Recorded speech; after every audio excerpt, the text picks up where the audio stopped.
Thank you, Kathy. I am so happy to be here. What a celebration this has been. Can we get a woo woo? Woo woo! Okay. My name is Gloria. I was born here and raised right here in Lincoln, Nebraska. I started elementary school in the late 70s. I'm aging myself just a little bit. I was one of those kids that was on the first name basis with the school nurse. There wasn't much for accommodations back then. Having severe allergies was almost unheard of.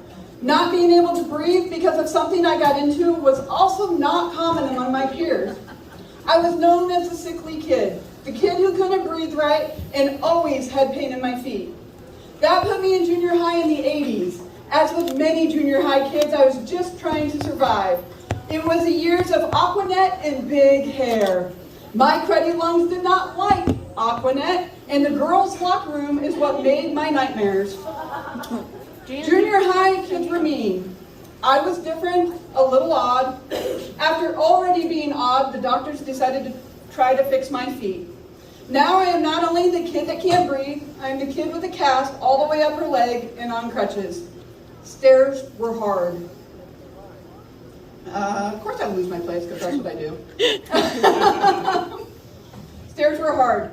So, but junior high is also the place that I found a group of friends that liked me for just the way I was. They always included me even if it was nearly impossible for me to do what they were doing. They figured out a way. It was never we can't do this because of Gloria, it's how do we do this with Gloria. On one of those instances, a walk to the grocery store was wanted. They probably needed more Aquanet. They found an office chair and they pushed me over 1.5 miles to that grocery store so that I wasn't left behind. They watched me skateboard with the cast, go roller skating with the cast. Did I fall? Yep. But I got back up with a little help from those friends. They never showed me pity. I learned in those early days inclusion is what I wanted, even if it meant I left with a few more bruises, a few more scrapes. Little did I know there were people across the country fighting for that very same thing for everyone, for people like me. A little different, a little odd, just wanting to be included. I was in high school when George H.W. Bush signed the Americans with Disability Act. I had a new cast. I still struggled to breathe most days. I was a little more light simply because I had an elevator key. At least I didn't have to do those very difficult, painful steps. I had also grew this self-confidence due to those friends in junior high. I no longer apologized for who I was and insisted on being included despite my disabilities. It was my senior year the first time I heard the word accommodation. After spending 30 days in the hospital and not knowing how I could possibly graduate on time. Because of those accommodations, I did graduate on time, and I am a proud graduate of Lincoln High School class of 92. Woo, woo. Here we are, 32 years later from the signing of the ADA, and 30 years after my graduation. Where has time gone? This year, I don't have a cast.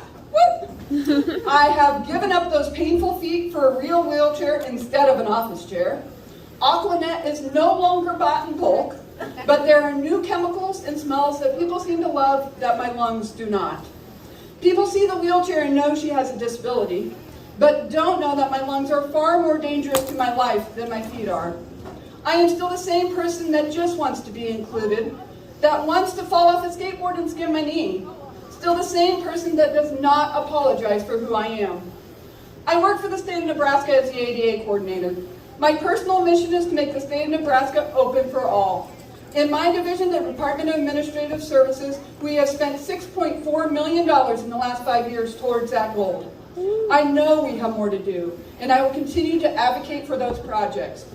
And I'll do preaching. Thank you, Kathy. I cannot do it alone. With great advocates like each of you and Kathy, an administration that is supportive, I know we can continue to reach that goal of each and every one of us feeling included. I want to thank the people who fought that fight. I feel it is our duty to continue their work.